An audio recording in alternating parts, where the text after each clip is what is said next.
Welcome to Storm the Gates, Book 3 of the Rogue Gods Trilogy by Melinda Kucsera.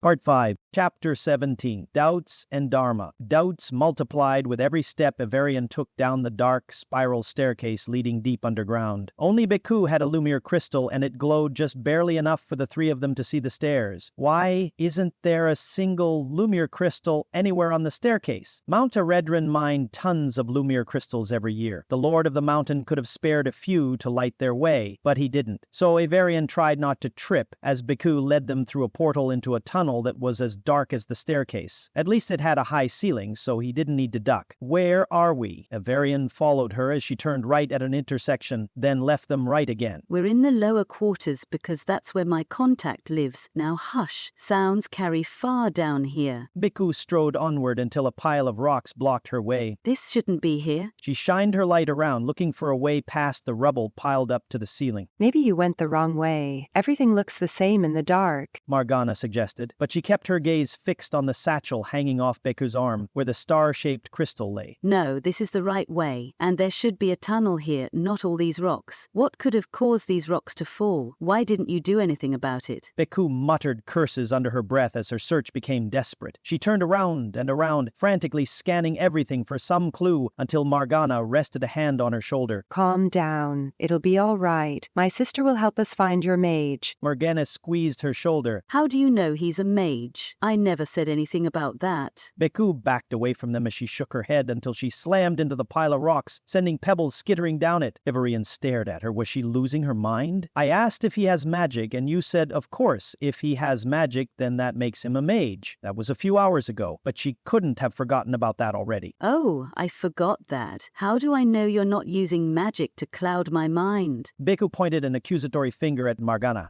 She shook her head as she squared her shoulders. I wouldn't do that. I'm a goddess of truth, not lies. Morgana squeezed Beku's shoulder again. We'll find your mage, Morgana repeated in a soothing tone as she closed her eyes. A moment later, an identical dark-haired woman appeared next to her. Morgana swayed, but her sister wrapped an arm around her shoulders and steadied her. This is my sister Prakasa. She's the goddess of true sight. Morgana wrapped an arm around her sister's waist as a third woman, identical to the first two, appeared on Morgana's other side. And this is Dharma, goddess of true thoughts. Together we can help you find your mage. Dharma extended her hand to Beku. Take my hand and think of your mage. I need a picture of him, then we can pool our gifts and find him. Ivarian opened his mouth to ask how she knew what was going on, but then he closed it, because they were goddesses. Besides, he had 3 sisters, and he knew how close sisters could be. They probably used their magic to stay in contact. Beku hesitated. You'll just find him, right? Then you'll leave everything else to me? I know best how to contact him. If you go to him without me, he won't help you. Dharma glanced at her sisters. Perhaps she wasn't as looped into the plan as he thought. Yes, we'll just find him and you can figure out the best way to make contact. And it would be best if he didn't see us. Morgana gestured to her sisters with her free hand. Why do you want him? What's so special about this crystal? Why do you want him to look at it and no one else? Beku pulled it out of her bag and held it up as she tried to back away and instead struck the pile of rocks again, sending more loose stones rolling toward her. She hopped aside so they just missed her bare feet. Be careful. Don't drop it. My family is trapped in that crystal. Morgana reached for it, but Beku ducked past her, still holding the crystal. You need my mage to free her. Beku stopped when Prakasa and Dharma blocked her path. Yes, will you help us? Morgana clasped her hands together like she was praying. You need my mage to trigger something in the crystal. Don't answer that. I know the truth when I hear it, and that rings truer than your story about your family. Beku waved away the goddess's protests that it wasn't at all the case. Do we have a bargain? Dharma extended her hand again. Yes, we have a bargain. Beku clasped Dharma's hand. The goddess slipped her hand free a moment later. Thank you. I've got what I need. Dharma extended her hands to her sisters and they each clasped one of her hands. He's not down here, but he was here a few days ago. Prakasa pulled them away from the rubble. Where did he go? Beku hefted her bag so the strap sat on her shoulder again. This way.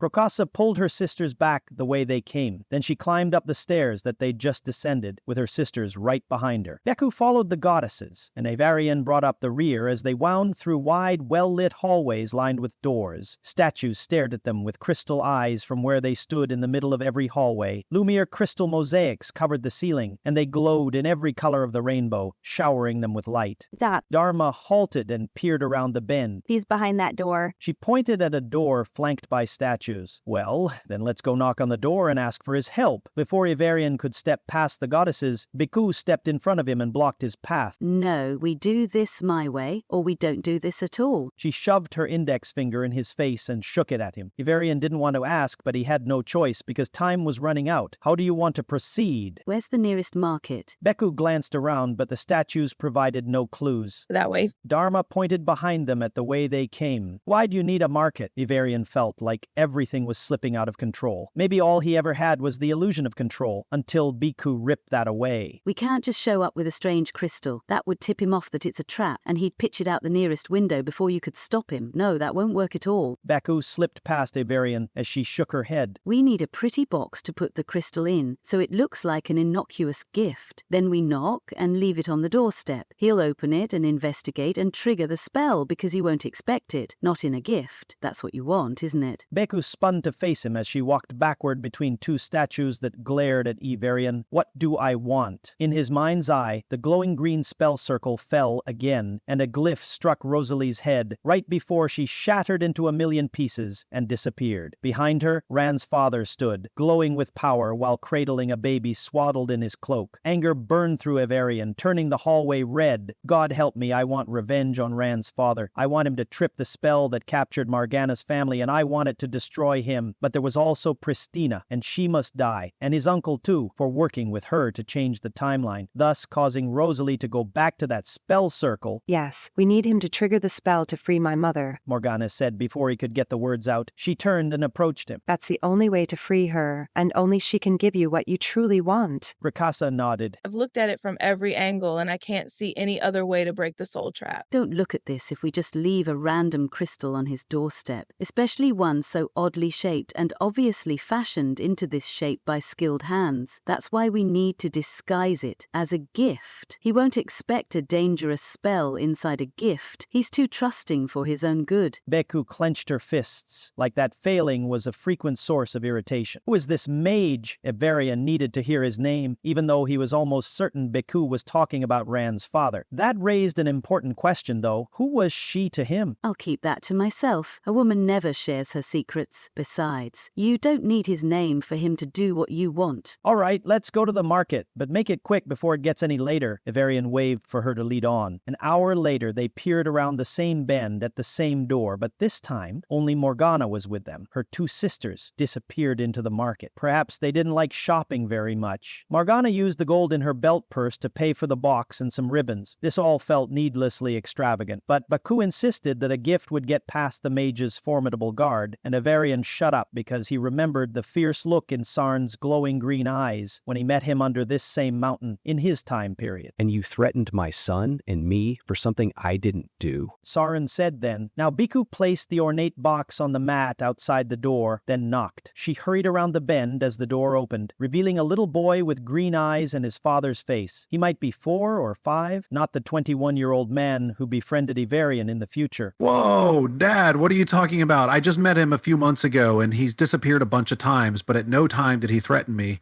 I'm pretty sure he's afraid of me. Ran said 16 years from now when he tried to stop his father. Where did the knocker go? Said Ran, the child, who just opened the door in this time and glanced around. 16 years from now, Sarn gestured, and green light slammed into Avarian, knocking him into the stone wall beyond the blankets and the huddled survivors and the shelves of books along the wall. He showed up 16 years ago and tricked you into picking up a crystal containing an ex-god of vengeance. Then he called her down on us, and you wouldn't be here right now if I wasn't so good at shielding. The child ran, talked to someone still inside the room behind him, then picked up the shiny blue box Beku left on the mat for him. You're not welcome here. This is my home, and I won't let anyone inside who threatens my family. Sarn said in the future as the memory faded away. But the child Ran stood there examining the box, containing a crystal that trapped the goddess of vengeance. Avarian peered at him from around the corner, but he didn't leave the shadows. He didn't didn't shout a warning. He didn't run over and take the box from a boy who would grow up to become his friend. What did you think was going on? Rosalie asked, not long before they left on their last ill-fated trip to the past. Ivarian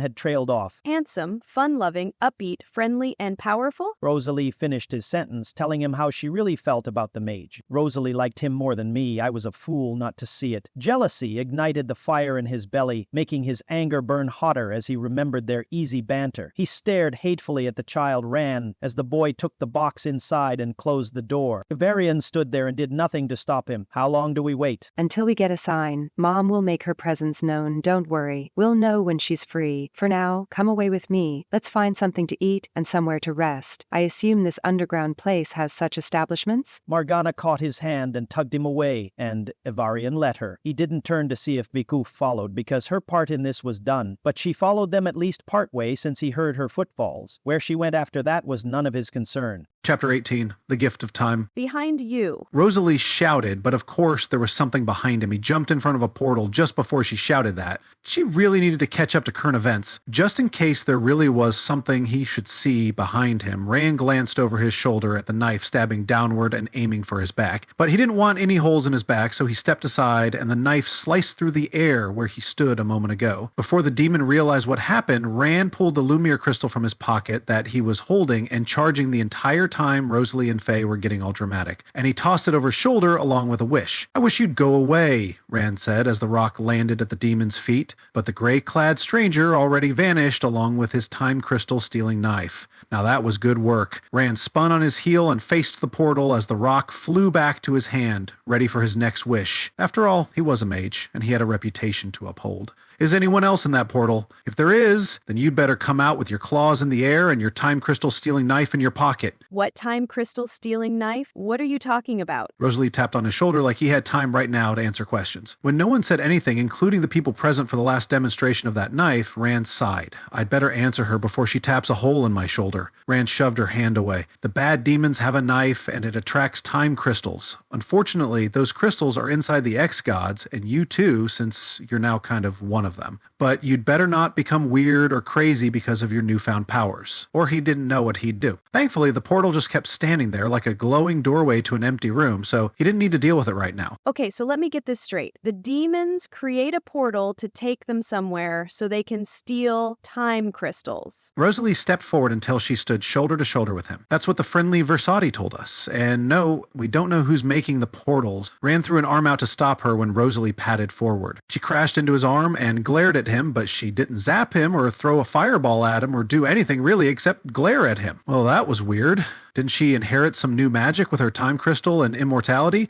Or did she just gain the ability to anchor the present? Rand glanced between her and the portal in case someone stood on the other side of that doorway, watching them. Who's making the portals? And where does that portal lead? Rosalie pointed at it when he refused to drop his arm and let her pass. She could go around him, but he could just wish that she couldn't. Thankfully, she didn't challenge him on that because he didn't like wishes that affected one's capacity to do anything. It felt too much like coercion, and he brushed against that once when Papa made him promise not to do something. At the time, Papa didn't know how binding that promise was, so Rand worded his wishes to avoid affecting one's ability to do something. We don't know who made them, but we know the portal goes to hell because the Versati told us the adversary is sending his kind out to collect time crystals. Uncle Mirren said from somewhere behind them. We don't know why he wants them either. Rand pocketed the crystal and backed away from the portal as he pulled Rosalie with him. She resisted, but her elevation to a goddess didn't make her any stronger,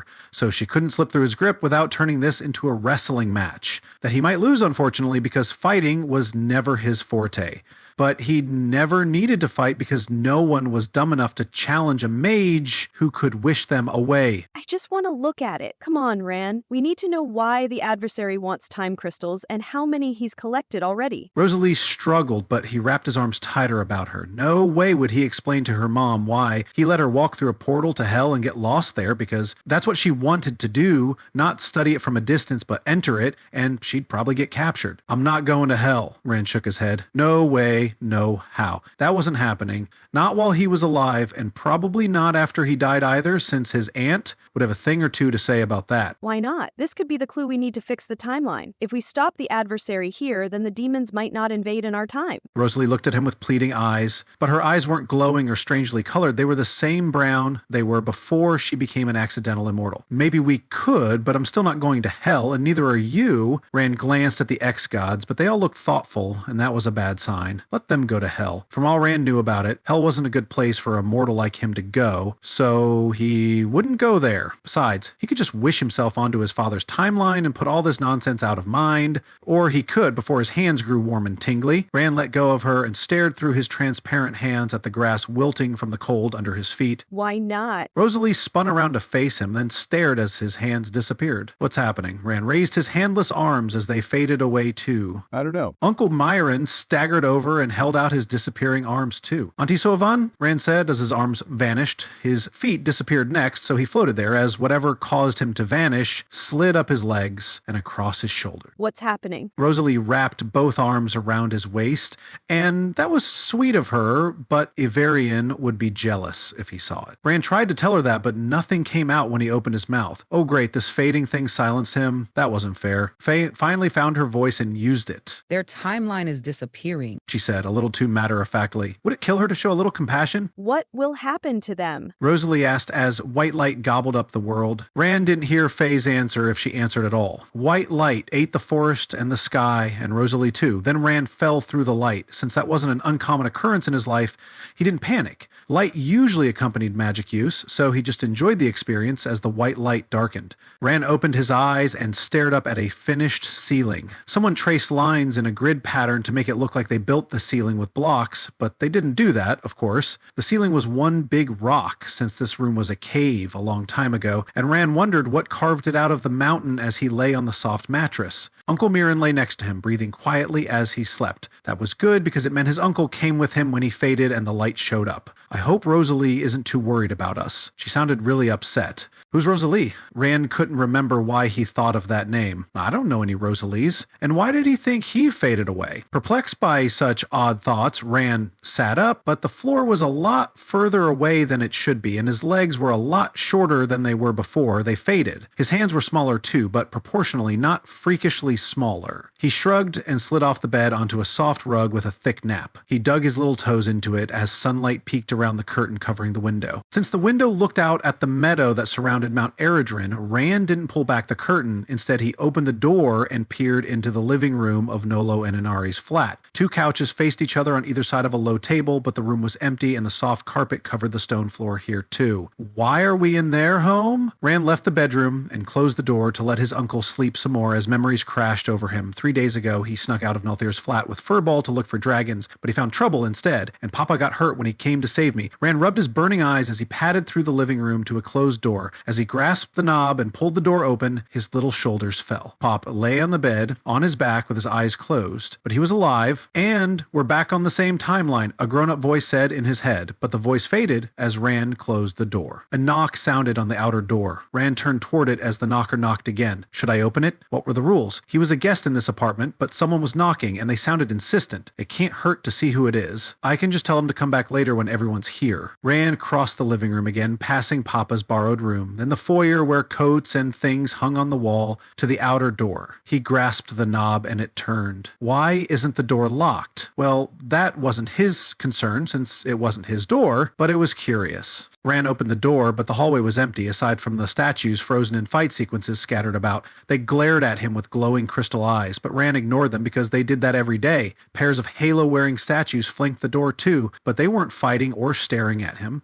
Those statues just looked at each other, but they didn't knock on the door. Statues couldn't do that. So, who knocked? Rand glanced around again in case he missed something. Bluish light shone down on him from the Lumiere crystal mosaic on the ceiling, high overhead, as movement caught his eye. Either a shadow flitted around the bend, or he just glimpsed the mysterious knocker. Even if the knocker ran, could they reach the bend in the hallway without him seeing them? The shadow was small, so it might just have been a cat running away when it heard him open the door. A cat could have run behind the statues, and he wouldn't have seen it. Where did the knocker go? Rand glanced at the woman statue cradling a male statue that would have slid off her lap if he wasn't made of stone. Neither statue answered him. Rand listened, but he just heard a faint echo of footsteps in the main transept.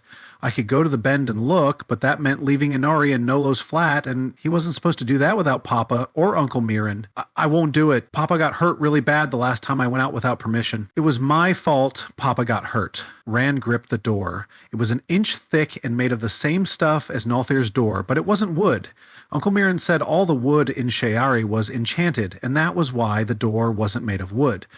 No one ever said what the door was made of, but it was hard like wood and striated too. Maybe the door was made of stone? What are you doing? Neural asked from behind him. He was Inari and Nolo's son, and he was a bunch of years older than Rand and a bunch of years younger than Uncle Mirren, but he seemed like a nice boy. I heard someone knock at the door, so I went to see who it was, but there was no one out here when I opened the door. Rand swung the door wide open to show him. See? Nerul looked more like his dark-skinned father than his mother, but he was more talkative than his dad. Nolo brooded a lot, but he had an important job, according to Uncle Mirren. Inari was always sunny, and some of that sunniness had rubbed off on her son because he was smiling. I see. What's that on the doormat? Nerl pointed. Rand spun and stared. There was a shiny blue box on the mat.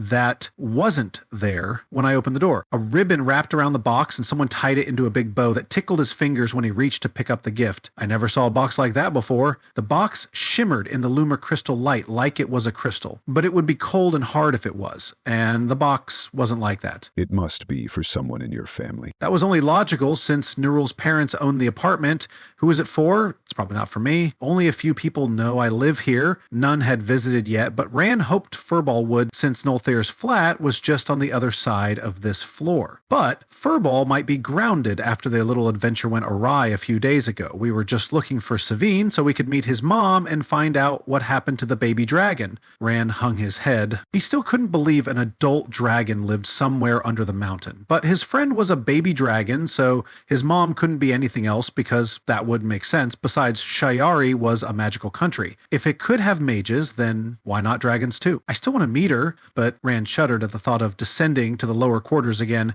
That's where everything had gone wrong 3 days ago. Who's the gift for? Nerul rounded the couch, but he left his door ajar. The mysterious gift was more interesting than finding out what was in his room, so Rand stayed in the doorway, unsure about what to do now. I don't know. I don't know how to read yet. Rand pointed to the card tucked under the bow. Can you read it? Rand hoped so, because otherwise he'd have to disturb Uncle Mirren, and he didn't want to do that. His brave uncle needed to rest and stop worrying about Papa. I'll worry about him since he got hurt to save me. Rand glanced at the door across from Uncle Mirren's, and worry weighed him down. The door was also ajar because he didn't close it when he raced to the front door. Through that gap, light fell, but it wasn't green because Papa must sleep, or his wounds wouldn't heal, so that light came from the window or a Lumer crystal since Papa hated darkness. Yes, I go to school like your uncle. Let me see it. Nerl took the gift from his nerveless hands before it could fall and studied the card. It's for you. Rand opened his mouth, but no words came out. For a moment, he knew how Papa felt when words failed him. Who sent me a gift? Does it say on the card? Because the only people who gave him things were in this flat, so they couldn't have left it on the doorstep. Besides, it wouldn't make sense for them to leave a gift out there when they could just hand it to him. I only have 2 friends, Furball and Savine, but they wouldn't leave a gift and run. They would have waited until I opened the door and at least said hello and maybe came in for a cup of milk and a cookie. Inari always had cookies. Rand glanced at the kitchen, which lay beyond the couches in the living room and the dining table and its chairs. I don't deserve a cookie. Not when Papa couldn't eat anything but gruel until the wounds in his stomach healed. Will you open it and see what's inside? Nerl held the box out. He was much taller than Rand, but that made sense since Nerl was like double his age or something. Yes, but it's a pretty package, so I must be careful. Rand hurried to the couch and left the apartment door open. Nerul closed it, then followed him. Do you want help with that? Rand's part of the story continues in shards for his gift, but he'll return later probably. Chapter 19. Colliding Portals. What will happen to them? Rosalie asked again, since Face still didn't answer. Rand and his uncle disappeared, but not into a flash of light or through the portal. And this fading thing definitely wasn't a wish Rand made. He looked too startled to be the cause. They just vanished bit by bit, like Istiana, but at a much faster rate. And all she could do was stand there and ask questions. I'm so useless. I couldn't even save my friends. Rosalie clenched her fists. She had magic, but she didn't even even think of using it. Neither did Ran, though, so she didn't feel so bad about that. Why didn't he wish for the fading to stop? I can't even ask him. And that was so unfair. In hindsight, she couldn't think of a way her magic could have helped, but she still should have tried something. Relax. They exist on multiple timelines, so they're fine. Just those versions of them don't exist anymore. But all the other versions of them on all the timelines are fine. But they won't be for long if we don't do something about my sister's condition. Faye glared at her like she was personally responsible for that. In a way, I guess I am. Avarian only came back here because of me, but we'd all be dead if I didn't come back and take on Pristina. Rosalie stood tall like a woman who defeated a goddess should. I already offered to go back in time and stop Avarian and his mom from seeing each other. I don't know what else to do for her other than that, but you shot that down. For good reason. You can't time travel, not as long as you're holding the present together. Faye shook her head as she snuffed out the fireball on her palm. Then what can I do? You're not leaving me many options. Rosalie rubbed her arms to warm them as she paced. Can we move your sister to somewhere warmer? It's freezing now that the Haven's shield is gone, and with it went all the heat that was keeping this area nice and toasty. Now it's just cold. She shivered as the wind cut through her. The tree she rounded couldn't be happy about its change of circumstance either, since it went from a balmy summer day to a freezing wintry evening in the blink of an eye. The portal the demon came through earlier still stood where it appeared between two trees that dropped their leaves, forming a green welcome mat for anyone who came through. I wonder if hell is any warmer than this place. Rosalie padded toward the portal. This time, no one stopped her, since Ran and Miren were gone. What are you doing? Jennair called out as footsteps sounded behind her. Was he running to stop her? What will happen if I stick my head through this portal? Rosalie pointed at it. Someone might cut it off. Do you really want to risk it after all you went through to save all of time? Faye asked, but she sounded curious, like she might also be thinking about hopping through that portal to take a peek at what was going on. I'll go. I'm not even sure a crystal swap will help you. It might speed up your demise, and I don't want that to happen, Layla said as she appeared next to Rosalie, but she probably meant her comment for Istiana or Faye. Then she stepped through the portal without even a goodbye and disappeared. What will really happen if I follow her? Rosalie stared at the portal. Someone needed to find out why the adversary collected time crystals and put a stop to it. I don't know. You're anchoring the present right now. If you go to hell, that might disrupt time so much that it collapses altogether. I don't want to witness that. So if you're going, at least give me an hour to grab all the people I care about and put them somewhere safe, Faye said, but she sounded tired, not angry at her decision. Where is safe? Rosalie couldn't think of anywhere. Not even Mount Eredrin was safe anymore. the gray between. Time sort of exists there, but it moves more slowly than the mortal world where we are now. Faye shrugged like she wasn't sure about that. Could it slow down the fading until we can find a way to stop it? Istiana asked. It might. It's worth a try if you want to go there. Faye glanced away. What about in hell? How does time move there? Rosalie couldn't believe she was talking about going to hell, but that's where the time crystals were, so she must go there to make sure they were never used to break the timeline again. Besides, it must be warmer there than here. It doesn't move unless that changed. Istiana rubbed her forehead. If you're right, then we should go to hell and stop the adversary from doing whatever he's doing with time crystals. Rosalie strode through the glowing doorway before anyone could say anything else. I won't sit on the sidelines while my world burns. Hell no. White light blotted out everything as she fell forward. Rosalie crashed into something hard and unyielding, then fell backward out of the light and crashed into a densely muscled chest, then slid down it when her knees buckled. She landed on her rump on the freshly fallen leaves, where the Haven once stood at Jannar's feet like a fainting wench from a bad bard's tale. She blinked to clear her eyes of the after-images, and did her best not to roll her eyes at the irony of her situation. Jannar stammered something that might have been an apology and backed away, so perhaps their collision unnerved him too. Rosalie tried to clear her sight, even though she already knew where she was. She just didn't know why she returned there. Are you okay? Layla asked as her hand appeared in Rosalie's peripheral vision. Yeah, I'm okay. Did I crash into you? Rosalie clasped the angel's hand and accepted a hand up. Layla pulled her to her feet. Yes, sorry I pushed you, but I couldn't let you continue. Why not? Rosalie yanked her hand away from Layla. Because I know what the adversary is doing, and you would have blundered right into his goons and given away that we know if I didn't stop you. Layla squeezed her shoulder, then spun on her heel and kicked the portal. It wobbled around and faded as it lost cohesion. How did you do that? And what's his plan? Rosalie wished the angel would explain instead of forcing her to ask so many questions just to get some answers. Not here. We'll talk when when we're somewhere he can't hear us. Layla ran toward the ex-gods and nearly collided with Jinar. The big oaf had no luck today. And where is this safe place? Rosalie chased after her, but she veered to miss Jinar this time. One collision with a strange and unhelpful ex-god was enough. Thank you very much. The Grey-Between should be safe from his minions. Faye, can you teleport us? If not, I can fly there and meet you, but Rosalie should go with you. Layla stopped and offered Istiana a hand up as well. I could do that, but someone needs to hold time together here or we won't have anywhere to come back to. Faye glared at her brothers, and Jinar had the good sense to skid to a halt and back away with his hands raised in defeat. You know I don't have that power. I don't think I'd be much help in hell either. Jinar leaned against the rectangular boulder that looked like an altar. Nor do I. Itaglir folded his arms. From what Ivarian told her, he liked to cause the drama, but not fix it. So his reluctance to do anything except stand around and soak up the drama wasn't surprising. But she was surprised about Jinar. Rosalie snapped her fingers as she recalled something he said before she took on Pristina. Wait a minute. You told me the earth remembers what the trees forgot. That time moves on, but memory does not. In the mind, today and yesterday meet, and we live 100 tomorrows in every heartbeat. That sounds like you can do more than nothing. She's right. Istiana leaned on Layla and pointed at her twin. And you can do something too. You're a time god, the same as we are, and you'd better start acting like it. Itaglir winced at her scolding him. What would you have me do? Hold the past together until you return with a solution? Yes, since you started this, you should help fix it, and you should help him. They pointed at Jinar, and a new fireball blossomed on her raised palm. She mimed throwing it at each of her brothers. Fine, we'll pool our powers and do what we can. But don't blame us if some timelines merge and others disappear. This isn't our forte. Jinar shoved off the altar and stalked over to his brother and grabbed his hand. They vanished in a green flash. Well, that was more dramatic than it needed to be. Shall we go, ladies? Layla held Istiana up as she walked, but the ex-goddess looked thin and transparent enough to blow away in a stiff breeze. Yes, let's go before they go back on their word. Faye snapped her fingers and a ring of fire appeared around them. Then the world turned red and very bright as the fiery ex-goddess of fate teleported them to the Grey-Between.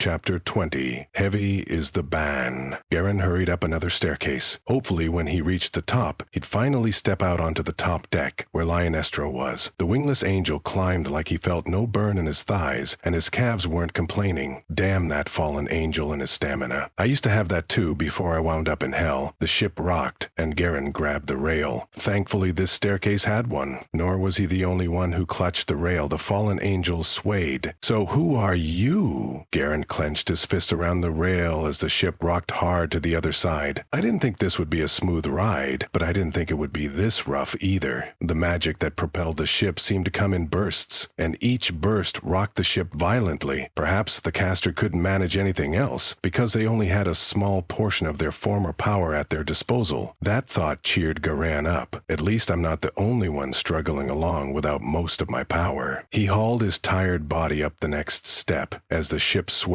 like the fallen angel from side to side. At least the ship wasn't muttering, but the fallen angel was. Hey, what's wrong with you? Guerren touched the fallen angel's shoulder, and his fingers went right through it like the guy wasn't there. You are oath breakers, and you are cast out. Leave my presence forever. You are unworthy. All the gifts I gave I take back. All that you stole, drop them into the abyss, for I will not have them in my realm. You are forever banned. Never look upon heaven again. The fallen angel said with such fervor.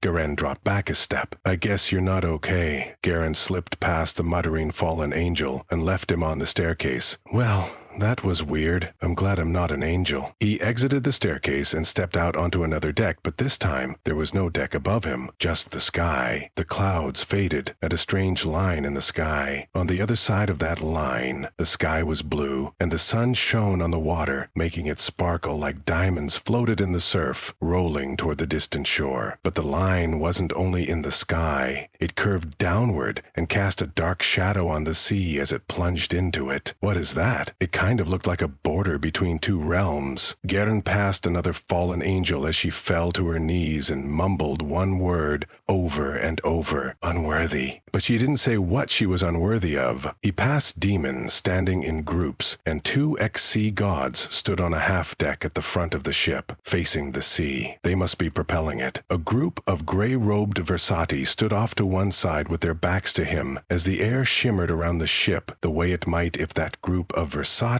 cast an illusion on it to veil the ship, like they veiled themselves. How very sneaky of them. At least I can still see through illusions. Guerren mentally patted himself on the back for that as he strode along the deck, seeking Lionestra. Most demons had skin in an array of colors that one would not find on standard-issue humans. So, it should be easy to spot the human-looking Lionestra in that crowd. The ship lurched again, throwing Guerren to the right this time, and he staggered as he tried to stay on his feet. But so did everyone except the kneeling fallen angel. She didn't seem to feel the ship's movement. The deck faded under his feet until he could see through all the decks under this one and the dark chasm opening beneath the ship. Was that a defense mechanism? Guerren stared into that darkness, and it stared back at him the way the abyss did. He shivered in remembrance of that creepy black tar sitting under the Adversary's palace. An invisible vice gripped Guerren in its jaws and squeezed as dread filled him. Something was wrong. You broke the covenant. For that you are banished. No more will you lie with mortals. No more will you make war on them. You are banished, said a voice like thunder. He hadn't heard that voice since the fall. It was so loud it drove Guerren to his knees, and he covered his ears, but there was nowhere to hide from the echoes of, "You are banished," as they reverberated inside his head. A lot of things fell into place that probably should have occurred to him sooner, but the army distracted him. So he didn't realize where he was, or where it was going. But he did now. Oh my stars, this ship is headed for the heaven, a realm I was banned from long ago. Around him demons shivered and moaned as they dropped to the deck, as if an invisible force tried to crush them into oblivion too. Guerren fell forward, and his hands hit the deck. Through gaps in the railing around the deck, slivers of the sea shifted in unsettling ways, like they were separate from the rest of the darkening water. I didn't go into the abyss, but it's coming for me. The demons nearest him wailed in existential terror as the band crushed them into the deck. They need a leader, Guerren grunted as he pushed against the band and tried to rise, but it was eternal, and he wasn't, so it pressed down harder. Silence fell as the wailing and the muttering ceased. Bodies lay unconscious on the deck in a variety of colors, but none wore gray robes. The Versati stood in a circle, keeping the illusion going. Why weren't they affected? Fallen angels and demons alike were affected by the ban, so why weren't the Versati? What were they? Guerren put those questions aside for now, because darkness crept into the edges of his vision. I won't bend or break. That's why you sent me to hell, but I am sorry for my part in the rebellion. I was misled, and I made a lot of wrong assumptions based on those lies, and led a lot of good people to their death while fighting on the wrong side. For that, I am sorry. Maybe it was his imagination, but the invisible force didn't press so hard on his back anymore, and Guerren pushed up to his hands and knees. It felt more like a heavy garment as he stood up, but the weight was bearable now. Oh, carry you, just like I carry all the deaths that result from my decisions. Guerren rested a hand on his heart and bowed his head. That's all I ask of you, said that same voice from before, but now it whispered softly enough to touch that secret part of one's soul and ignite within it a powerful desire to correct all the wrongs. Guerren brushed away a stray tear and stepped around the shaking bodies on the deck. This time, I'll try to get things more right than wrong. But no one's perfect, so expect me to make a few mistakes here and there. That's all I ask of you. That voice whispered again. Well, that was good.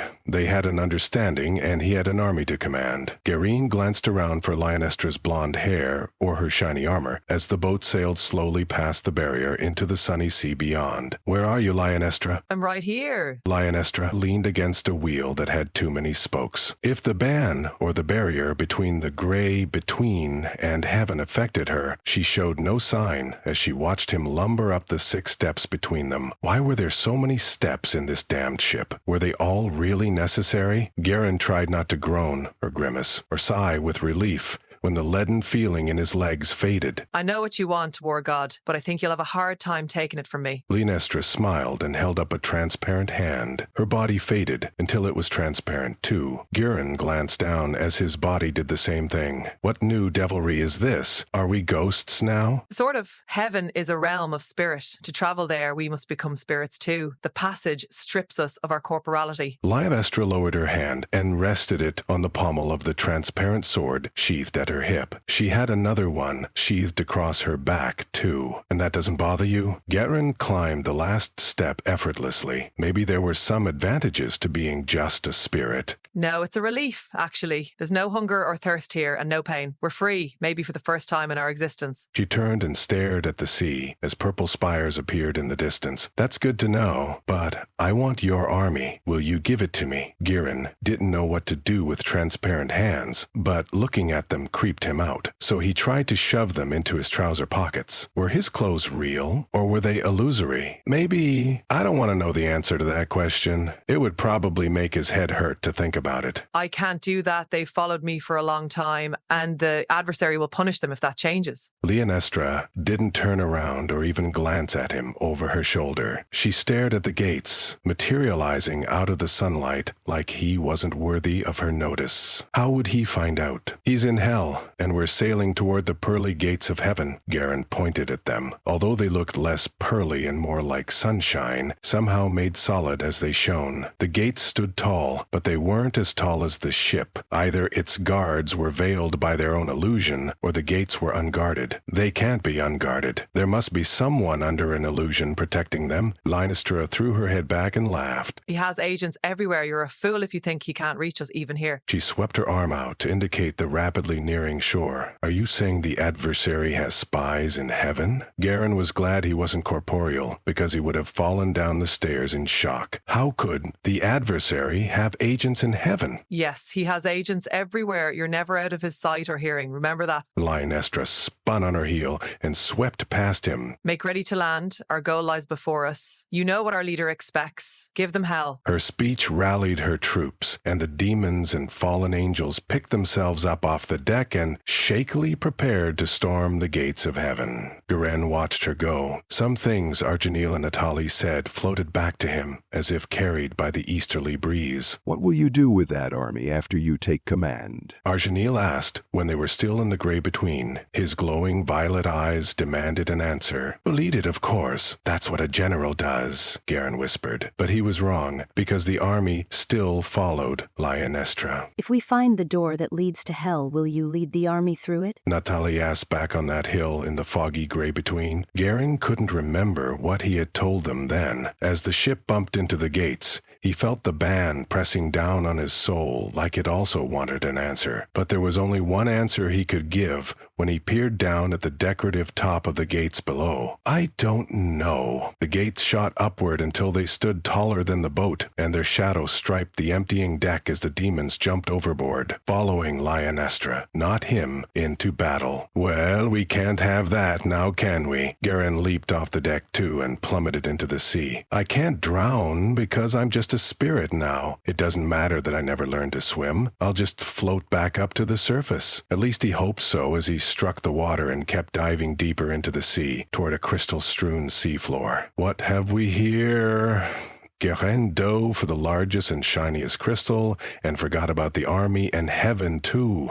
You've been listening to Storm the Gates, Book 3 of the Rogue Gods Trilogy by Melinda Kucsera. Subscribe to the channel so you'll be notified when the next part publishes. The Rogue Gods Trilogy is available as an ebook and paperback, and now a full cast audiobook. Click the link in the description to order your copy. If you love the Rogue Gods Trilogy, then you'll love Melinda's other epic fantasy adventure books too. They're just as full of magic and mayhem, and characters who will do anything to achieve their goals. Check them out at the link in the description, and while you're there, sign up for her newsletter so her characters can talk directly to you. Thank you for listening.